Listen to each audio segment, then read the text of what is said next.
Welcome to the Mad Pastors Podcast, the honest podcast for honest pastors, powered by G6 Allies, because everybody needs an ally. Welcome back to the Mad Pastors Podcast. Dr. Michael Schaefer. Howdy. I'm Ian Dunaway. No doctor. No doctor. I'm minus doctor. That's okay. The only thing about doctors that's different is their handwriting is worse. So either way. That's true. Although I've seen your handwriting. It's pretty bad. I started studying to be a doctor. You might have multiple doctorates. Well, that's based on your handwriting. Maybe that's true. Okay. Moving on. Clever retort. Failed. But listen, we're kicking through our series and moving along pretty quickly.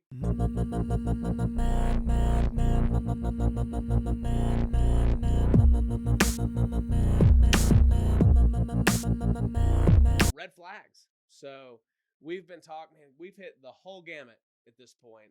We've walked through talking with student pastors and talking with counselors and all of this idea to say, hey, not just a general red flag, right? Not just saying, well, I don't like this church because of this, but really identifying when do we check about red flags in ourselves? When do we check red flags in our congregations and our pastors? How do we see that? And now we're in this area of saying, okay, so we walked through after a problem, how do we prevent issues? Yeah, when we also talked about reasons that a pastor should be fired. Well, that's right? true. And that was like some of two. those default things, like if they do this, they need to go. They're gone. But then we talked through some of the more gray areas and when you can approach those kinds of things, and then how you go about that, what that process ought to look like versus what many of us have seen it look like. When we talk through the differences there. And so now it's really good as we're deep into this series now to interview different guests and bring on different personalities to share some of their experiences and their wealth of wisdom and life experience of working in churches and what they see as good and bad of hiring and firing and that whole conversation. So, Ian, who do we have with us today? Well, thanks for asking me that. It's a twofer. It is a twofer, and it's a good twofer. We've got Brandon and Chelsea Sharp with us. Worship ministry couple. Howdy. There it is. Ministry, we love having couples because ministry doesn't just, I'm sure you guys have never experienced this, but ministry, I guess, doesn't really affect a couple, just one person. Right. Yeah. Spouses are never impacted by what Sorry, happens in Chelsea, ministry. sorry we put you here for no reason. No, it is, we know this from being in really unhealthy and toxic places and just being in ministry, even if it wasn't toxic, ministry's just hard on spouses and families. And so hopefully it's the right kind of hard wherever you're at, and difficult because it's always going to be. But thank you guys for joining us and for being a part of this with us. I got to meet these guys briefly. We were talking because we know a little bit and we just briefly talked, but I was in Nashville while they were at a particular church there while I was working at Lifeway Christian Ministries and writing. And so I just was struck and really appreciated Brandon, what just his demeanor and his heart and what came through just in a very short time of talking with him. And so anyway, haven't lost track. I stalk you on social media a lot. I like all of your hats that you wear. They're very nice. Oh my goodness. So yeah, I wish I could wear hats like that, but I'm not creative enough and I don't play instruments. So that's so funny. But that's either way, we just appreciate that y'all are here. So well, thank you, man. I appreciate you talking about hats. On Sunday, we were walking out of the church building, and somebody stopped me. They're like, "Hey, I noticed that you're not wearing the beanie. You're wearing like the snapback. Does that mean it's gonna be like good weather starting to happen there?" It's like, wait, am I like the groundhog? Worship pastor groundhog edition. Yes. 6 more weeks of winter. 6 more, yeah. I'm still wearing the beanie. That is hilarious. So, tell us a little bit about y'all's story. Where you started in ministry, how y'all got together, where you started in ministry, and how you got to where you're at. Yeah, absolutely. Chelsea and I, we started dating while we were at Liberty University up in Virginia, and we got married, and we're still in college at this point. We got married, we moved in together, and 6 months later, we find out. What?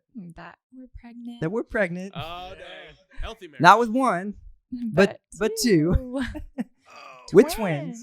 Wow. And still hadn't finished at Liberty. We're like, what are we gonna do?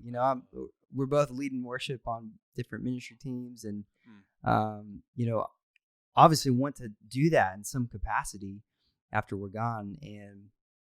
And so we begin that journey of kind of what's next. And, we ended up, I picked her up and moved halfway across the country to the hottest place on the planet, Houston, Texas.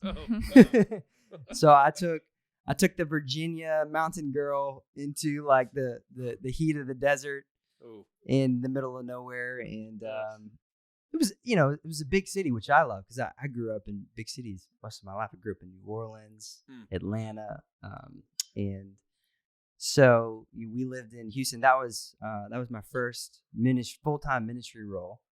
I was a student worship pastor at a church outside of Houston, and that lasted about a year.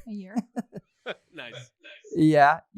Because we begin to like the things that they don't teach you in school is, how do you know if it's the right thing, if it's the right fit. And for us, we realized just living out there that we value family and want to be closer to family. And Chelsea's family was what, like it's like 27 hours away. 27 hours away. Newborn twin girls with twins. I mean, yeah, it was tough. So we just felt like we needed to get a little bit closer just because we saw that value. So we ended up in Nashville. So we were at a big size church in Nashville for about 4.5 years. And then one day, so I was the worship pastor at that church. And one day I got called into my boss's office, and he sat me down after I made us coffee and, thought everything was great and doing well, and thought this was just like a good, just kind of sit down conversation kicking off a Thursday morning, and wasn't even 9:00 yet. And he sat me down and said, "Hey man, just want to let you know that it's nothing that you did or didn't do, but as of today, you're no longer the worship pastor at this church." Wow. And man, I was so in shock by those words because, from my perspective, at the church that I was at, things were going well. We were growing, we were moving forward. I mean, doing a lot and pushing forward in a lot of ways. And I mean, still to this day, I don't really even know why, Yeah. And it's hard to kind of come to terms with that. But I think at the end of the day, I've got to, in that season, I just had to trust that God had something better. He had something better for our family. And I mean, I'll never forget, like, we had that conversation, and it was the last day of I was heading up a whole internship program. It was the last day of interns, and it just had to be like, all right, guys, I'll see you later. It's been a great summer, and just couldn't talk about it. Couldn't really, tell anybody like what the deal was. So it was a hard thing to kind of go through. And then I get home, and I get, it was rough. Chelsea was like, why are you home so early?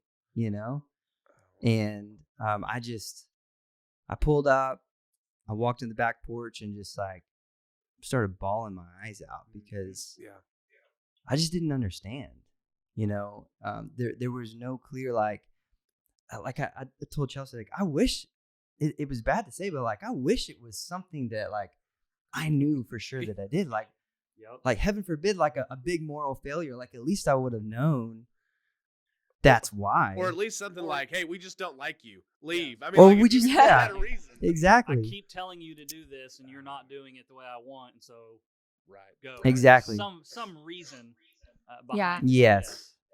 Yeah. But there was never any inclination like that this was coming. There was No all build of up his to it. all of his reviews were always great. Yeah. Like there was never it was a literal blindside to us.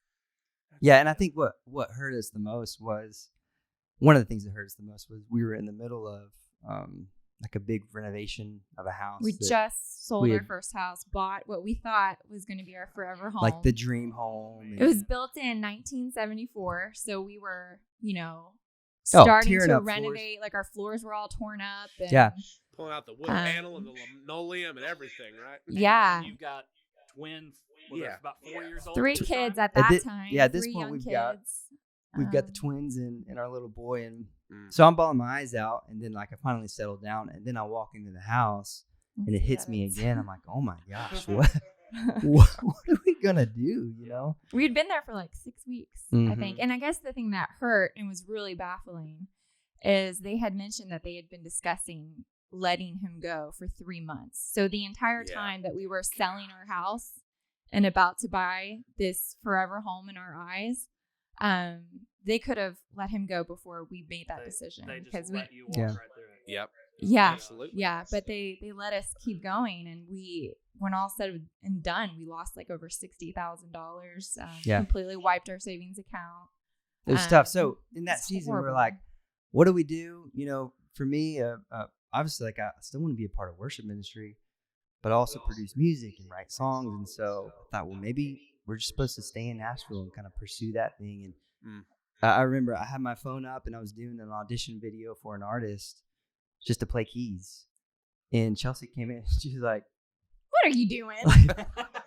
She's like, what are you doing? Like, this is not what you're supposed to do with your life. Like, you're not going to find contentment in that. Like, God's not done with us. He is not finished. And so then that began our journey of kind of looking for what's next, and had some friends who were up at a church in Chicago, huge church up in the Chicago area, and felt like, man, that this is the next step. Yeah, it's a little further away from family, but I think we can do it. And so we pack up everything. Our house still hadn't sold yet, but we're like, it's just kind of that step of faith. Yeah. So we make the move up to Chicago, and that first month of us living there, the lead pastor is let go. And well, not the very first month, but the first when or we got up month, there was a bunch of stuff that came out. Lots of things that were kind of happening and unraveling, and so the lead pastor gets let go. Yeah. All 50 of the elders step down. The executive team steps down. Gosh. Welcome and we're to like, Chicago. God, gotta go. What do we do? It was crazy. It was crazy. So the team that I worked with are great guys. But we just felt like the thing that I went up there really to do wasn't necessarily going to happen, and just in the midst of change. And again, we didn't want to go through that whole thing. Yeah, because it's traumatic. Like any kind of transition like that, it really is traumatic. And so I think Chicago for us was just that holding pattern for us. Like I never felt closer to the Lord, and I never felt closer to my wife in that season. And that's huge. And if for any other, like if that was the only reason that God took us from the church in Nashville, that would have been enough. Just that season of closeness and nearness to God was tremendous. And so we ended up moving back down to Tennessee just because we love it, and again, we're closer to family. And thank God that we are on the other side of it. On the other side. Yeah. Anytime I'm telling the story to people, I say it's like we're on the other side of a really deep, dark valley, and we're able to stand on the other side of that and look down and say, like, thank you, God, for that season. Yeah. It sucked. It was rough, but thank God for it, because it's affected the way that I lead worship, I lead my team, I lead my family. Like it has really affected every aspect of my life in the best way, I think. So, awesome. And here we are. We're at a church outside of Knoxville area now for how long? About 2 years? Yep. We've been here for about 2 years now. Awesome. And it's been a breath of fresh air. Yeah, I mean, it is amazing how God teaches us through different seasons. Right. When you're going through something, or when you've just gone through something, where He gives you those opportunities to kind of evaluate, and He gives you some clarity and some perspective on things that you probably didn't have before. I know that was certainly my wife and I's case. A story very, very similar to yours. At a church here in the Tulsa area, reviews were always great. Never a bad word spoken, and ultimately we drew attention to a problem, and in a private meeting with, it was actually my wife, because she worked at the church too. Like a legal type of problem that could have been an awful thing. She sat down with her boss and said, and he kept asking her, "Hey, what is happening in this scenario?" And she said, "Here's what I know, and here are my concerns. This is not a healthy situation." And he said, "Okay, I will take that to the leadership and figure out what to do with it." Yeah. And that was on a Thursday afternoon, and Monday morning I was called in and fired. You didn't do anything wrong. You didn't do anything, like there's nothing bad about you. You just aren't going to be here anymore. We don't want you. And this was the week before Thanksgiving, or 2 weeks before Thanksgiving, and the only way they would give me any kind of a severance package was if I agreed to sign a 16-page non-disclosure agreement, and I said, no, thank you. Right. And so, like, we went through something, and I did the exact same thing that you described. Came home early from work. My wife was meeting with someone at our house, and she's like, "What are you doing home early?" And so, sat down on the couch, cried, composed ourselves. We got to tell our 14-year-old daughter, which made us cry again. And and you don't know what's going to happen with that, but out of that, you can look back and like, I don't ever want to have to go through anything like that again. I hated that it had to be done that way, but God used it to so there is a sense in which I'm thankful for it, because God used it to open doors for us. That's how G6 Ministries came about, was out of that tragedy and out of that horrible situation. Pastors are hurting and they need help, and so we've now experienced that part of it. So let's go help them. And so it is cool how God uses our pain. In fact, one of my favorite quotes, A.W. Tozer said that it's doubtful that God would ever use someone greatly whom He is not allowed to be hurt deeply. And so that is an encouragement for any of our listeners or our viewers, that hey, if you're going through hell right now, let God use it. And ask Him that question: how do you want to use this? We ask the question a lot of times, why is this happening to me? Or why question, right? But I think the better question in the middle of it is, God, what do you want me to learn from this? And what do you want me to do with it? And I would really rather go ahead. I would rather be on the side that we were on, rather than be the one that was inflicting that on somebody, right? Absolutely. Because we've experienced 100%. It. Then we can go through in our ministries to not make those same mistakes. Like, we're mindful of it, and to be, for the pastors out there, to be pastor, like, shepherd your flock, protect them, keep them safe. And, I think one of the sad things about that, so and what you're saying, which it's encouraging to hear you say that, because most of the time, so when my wife and I going through several churches, and I don't need to go into the details on them because we've talked about them several times, but I think in those churches, the problem is most of the time when we saw these pastors that do this, they're pastors, they're just like you and I, only rather than going through this and saying, I don't want to be that, they decided, I want to play the game and I'm going to do this. And it's a really refreshing thing. And it's an encouraging thing to everybody that's listening or watching what we're doing is don't be the abused person that becomes the abuser. That is more often the case than not. It is, I got hurt, I'm going to figure out how to not get hurt again. And it blows my mind. Because then after that, when everything's ambiguous like that, especially in ministry, comes the character assassination that happens after you're gone, or the wonderings, or what's happening. It's a crazy thing. And it struck me as you were talking through it that there was just never a reason given. And and they never gave a reason to anybody else. Like we just disappeared. Well, and there was no explanation that's one of as to why we were gone. So I'm like walking around, Target, fearful of like running into somebody at the church, thinking like, oh, they must think like, something really bad must have happened, like in our marriage or something. And that was one of the worst parts for us. Was my wife would get texts from church people like, did Michael have an affair on you? Right, exactly. No, he didn't do anything. Yeah, well, if you don't fill the blanks in, people are going to fill them in and not say anything without something really bad happening. Right. Yeah. Oh my God. Yeah. And I'll tell you, I mean, one difficult. of the most comforting things was, because people talk but part of that was I began to get phone calls and texts from other pastors of just like encouraging me. Yeah. Because the same thing There's happened a shared to them. experience. And I never really understood it on the other side when I was in it, because I think sometimes in the ministry you just kind of get blinded by some of those things and you're not really thinking about it because it's not you, right?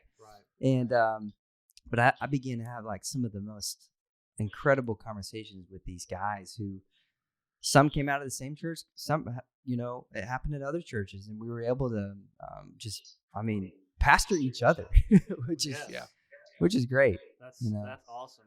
So let me ask you guys a couple of questions around since you shared those experiences with us, and thank you for doing that, because I know just sharing it takes courage. Yep.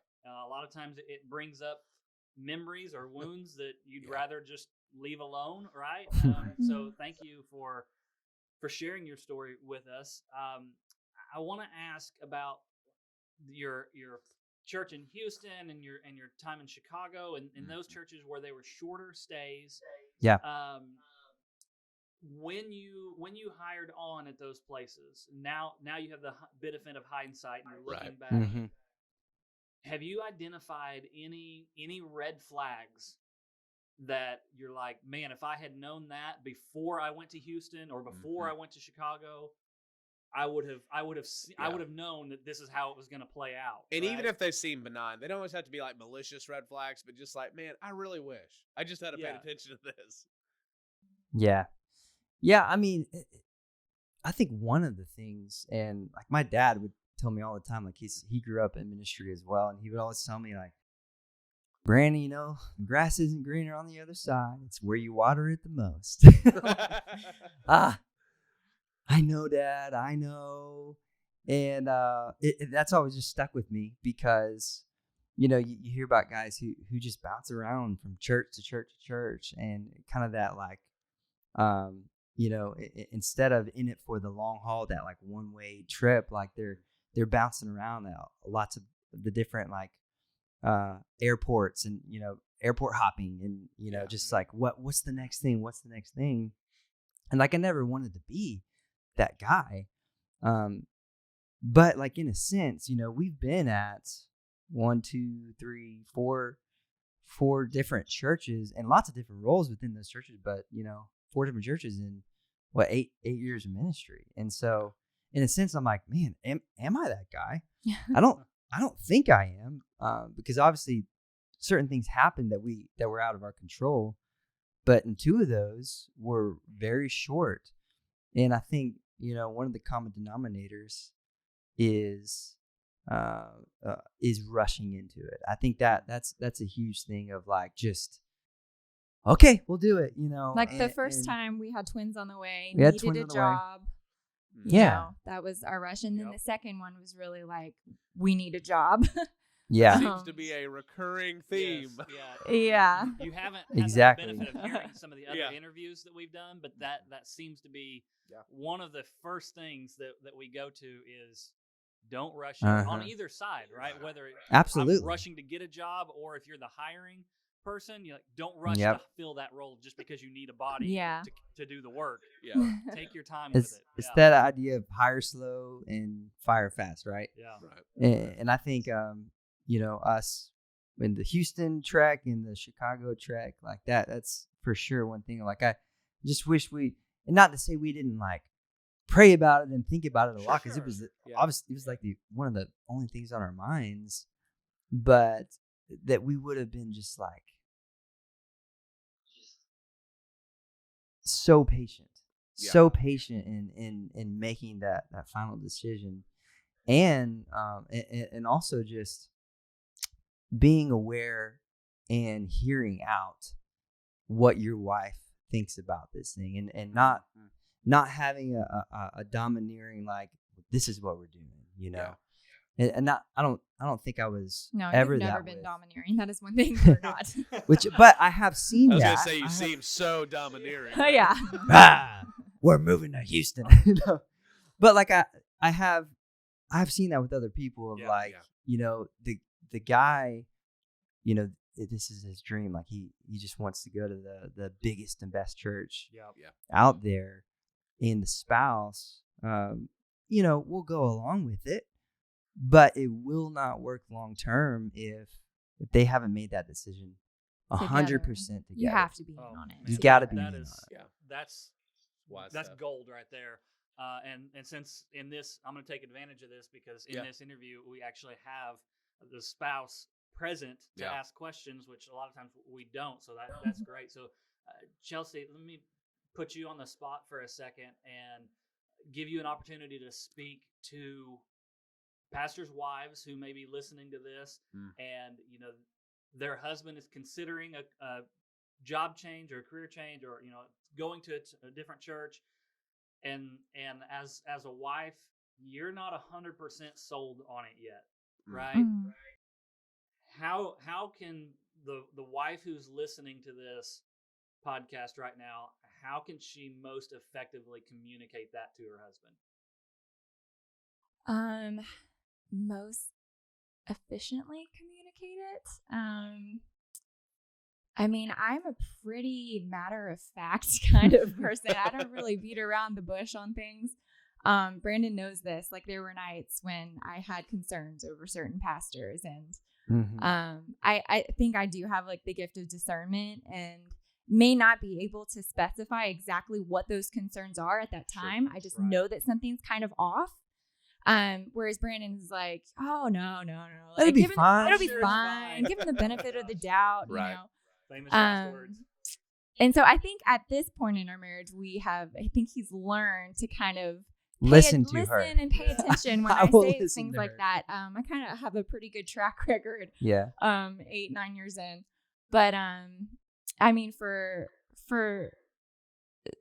wives, especially with pastors, I mean, I've come across a lot of pastors' wives, and all in different points in their walks, to where you have like the very young pastor's wife who is just like, I'm so exhausted, my husband's gone all the time, and I'm just so stressed out, and he's never here and never helps with the kids. And I think as you get a little bit more seasoned, you can see like this, like you are in on it together, even if you're not together. Yeah. Mm-hmm. But to have that support and that encouragement, that whatever sacrifices that he is making, you make those sacrifices too. And God sees that, and it's well pleasing to him in his sight. And to have a good attitude about, raising your family and being in your home and teaching your kids to love the Lord. Like, all of those are great, wonderful things. And that does free up your husband in ministry to give his best to God and to serve. And I mean, that's just kind of, you make that deal when you marry a pastor, that's part of the deal. So, I mean, with concerns, just communicating that, praying, searching through scripture to help, scripture is sufficient for all things. Resting in all of that. Does that answer your question? Yeah, that's great. Okay. I think, well, and I mean, it's, the statistic is, and it's because of what we're talking about today, 53% of ministry marriages are at high risk and a relational risk. And I think that is there's a lot, I think there could be a lot of reasons for that, but I think some of it, one of the things that always sticks with me is that we have tended to take the word church and the term church and swap it out for the idea of an institution or it's a job, a business. Yeah. We treat it like it's a company. And so then we essentially take pastoral positions as, well, they're just leaders, and, well, they're just, the music people, they're just leaders that can play things. And these guys over here, they're just guys that do this. And at the end of the day, there's a burden you bear in ministry that's just totally different. And it's the same reason it's just why like a you need your deficiency. Say what? There's a deficiency in our ecclesiology. Like we don't know what the church is anymore. Like 100%. we're so blinded by the culture and by what American church has become. Yeah. That, like you said, we see it through this lens of being a business. It's a job. It's a institution, and we need to get back to Scripture to show us what the church is meant to be and how it should function. And Christ is the head of that. It's the exact reason. I mean, Brandon, what you're saying too about, am I that guy? Am I the guy that? I mean, that's the reason I think we see so much bouncing around, is because it's about playing the game and bargaining to positions and making sure I take my step. And then you look back and you go, well, what about all the people that you were called to pastor, to shepherd, and to be there for? Absolutely. And I think that's one of the biggest takeaways from, 8-9 years of full-time ministry at this point is, and this is a daily prayer of, God, let me value people over projects. Let me value people over projects. Yeah. And as a guy who, like, man, I love projects. Like, I'm always working on. He's a creative. On something. I'm a creative, Sure. And that's my prayer, is that God will come back to the people. Like, we are if you're going to call it a business of people, because we're called as pastors to shepherd the flock and shepherd people. Like, this isn't it's not a game, and I love, Michael, you were talking about earlier, like, some people play into that and just say, what's best for me? What can I get out of this? Yeah. But at the end of the day, like, man, if we got to come back to pointing people to the gospel of Jesus, and we're doing that, yes, through what happens, like, publicly on Sunday mornings, but even more so, man, we're doing that day to day with our teams that we're leading, and through the staff that we're cultivating, and the culture that we're creating, and so it's huge. I love. Well, we've kind of answered several of these questions just implicitly, but maybe we could say, just as a worship pastor, let's just say we're looking at a church. There's no discernment issues. You've been talking with your wife. When you guys look at a church, just the church itself, what are some red flags maybe you need to look out for with that church? Not just if you're interviewing with that church. If you're being interviewed and you're saying, I want to move my family and my life to here. I mean, when you're looking at it, what are some just filters you put in place to say, I don't know if I could, or we've all been in the situation, we jumped into somewhere and went, this is going to be amazing. Like the guy wasn't Billy Blanks selling us not Billy Blanks. Billy Mays. Billy Blanks does Tybo. Tybo. Billy Mays. But I just think about, like, whenever I went to churches and I would go, and once you were hired, it was reverse. But I always felt like it was the ShamWow guy. Like they're like, it's amazing. You can do anything you want to do, and there's no ceiling. And then as soon as you go in, get in the hole and do what you're supposed to do. And so, when you look at a church and just that culture, what are some ways and some filters you guys put in place to say this is a good or place to serve, or I need to worry about this? Yeah, I mean, I think one of the two biggest is, what's their philosophy, and as a worship leader, what's their philosophy of worship, and their theology. Theology is number one. That's number one. Number one for people that pay attention, but not number one for everybody. So that's good to hear that. Yeah, and jumping back to a question you guys asked earlier, like, in hindsight, what would we do differently? I would grill them. On what their theology is. Like, because there's so many times that then you get in it and you're like, wait, I do not agree with this. Like, I don't agree with this at all.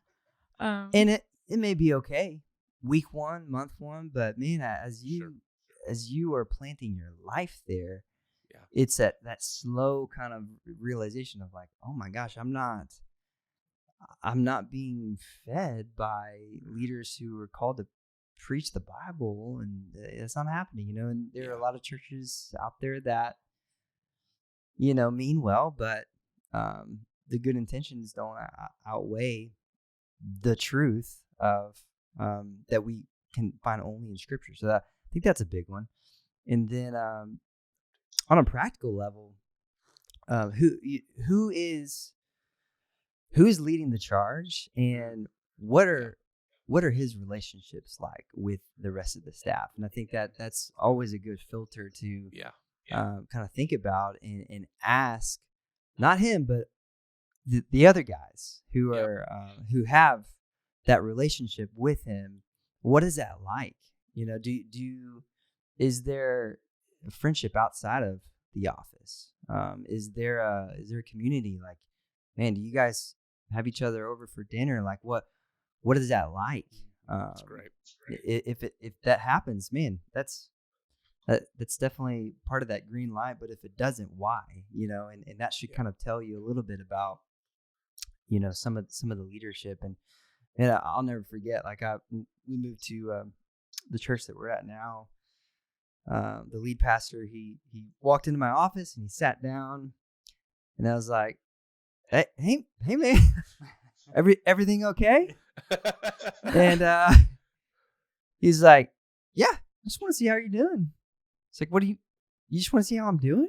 Like, You mean you're not what here is to fire this? me? What is that?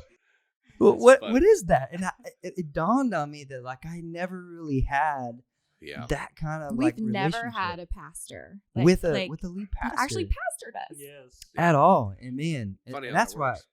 that's part of that, like, breath of fresh air. And like on the other side of the valley is just having a lead pastor and a team of guys who were for each other. And you hear it all the time. Oh yeah, we do life together. But like that, it's that is a reality in the season that we're in, and that changes everything. So being able to kind of feel that even in the interview process, which sometimes is hard because you're like, you have to kind of get past are they just trying to like wine and dine me, or like, what is it really like? So coming with like some of the harder questions that can kind of open up that conversation, I think is always a good thing. Yeah. So let's wrap up with this question. Let's say you've gone through that whole process, and they've wined and dined you, and now you're on staff at that church, and then you start seeing the red flags. Like, for whatever reason, you were blind to them coming in, whether they were hidden really well, or you didn't want to see them, or they've developed, or they just all of a sudden have come up. Yeah. Now you're on staff at a church, and you start seeing these red flags. What are the first one or two things that you're going to do, and what would you advise a pastor in that position to do? Yeah, I think it really all comes down to what your relationship is with, if it's your supervisor or your lead pastor. Like, what is that like? Because some churches, and I know people who have come out of churches where, like, if there's even the hint that they are thinking that, man, this might have been not the this may not be long term for me, all of a sudden they're experiencing that. All right, you're no longer with us. Wow. And but I know that there are some churches that there may be more of a healthy relationship, and it depends on that, because if you have enough of that relational equity with your lead pastor, whoever is, whoever hires you, whatever, to where you can be open enough to have that conversation. And because I think a lot of the time, you may just not have all of the information, that there may be something that you're missing. Like, why isn't something working? Like, is it just like a chemistry thing that, like, we just don't like each other, or like, Sure. is there something that, like, I'm not seeing in leadership, in growth, because all of the red flags that are easy to kind of see and understand on the front end, on the interview process, that for each of those, there's a lot of things that you just won't be able to see until you're in it. And so part of that is just kind of, there is a risk factor, but if you do begin to see some of those things, I mean, personally, you got to come to terms with what are the things that are potentially in my control to help and to have conversations about and to guide and speak into, and what are the things that maybe it doesn't matter what I say or what I do, I won't be able to change. And kind of take creating that list. And if there are more of the things that are like, oh my gosh, I didn't there's no way I could have seen this, but now I'm seeing it. What do I do? Yeah. And if you don't have that, relational equity with the guys that are leading you, then get on your knees. You and your spouse get on your knees and cry out to the Lord and ask Him to lead in that moment. Because again, a lot of times you may not see it now, but God He's caused you to be in that season, maybe for a pruning season, to be able to deal with some stuff in your life that He's preparing you for somewhere else, a completely different season. Yeah, and one of the things you said that's super important, and I'll make sure everybody gets it, is you and your spouse get on your knees and pray through this. Because one of the things I've seen over and over again is this is a source of tension between spouses, where one spouse, usually it's the wife, recognizes red flags and sees, hey, there's a problem here, there's something not right. And like we were saying earlier, the dude's usually like, whatever, it's fine, no big deal. It'll work itself out. But there's a problem. That's one thing that I too have learned, and it has taken me a lot longer. I've been married for getting close to 20 years now, and it has taken me a lot longer than it should have to learn that when Whitney says something's not right there's something not right there, regardless of whether I see it or not.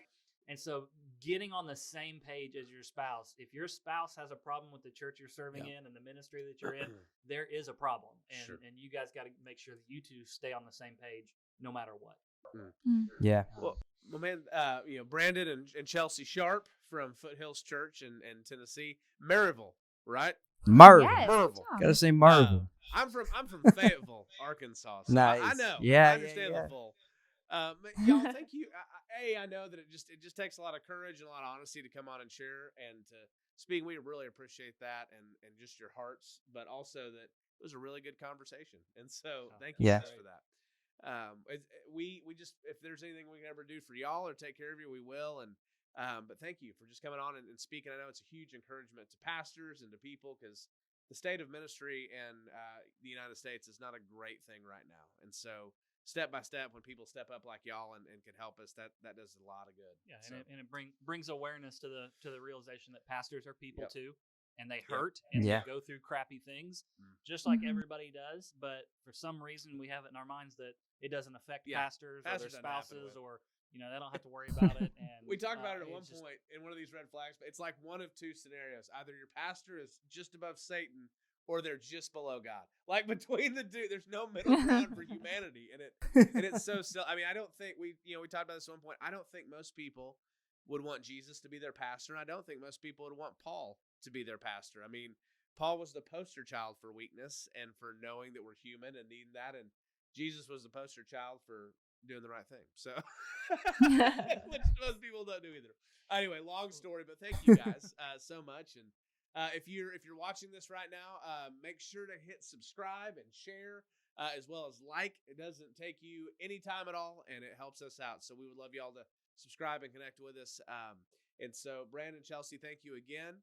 And that is the Mad Pastors for this week. So see you guys next time. Guys. Thank you.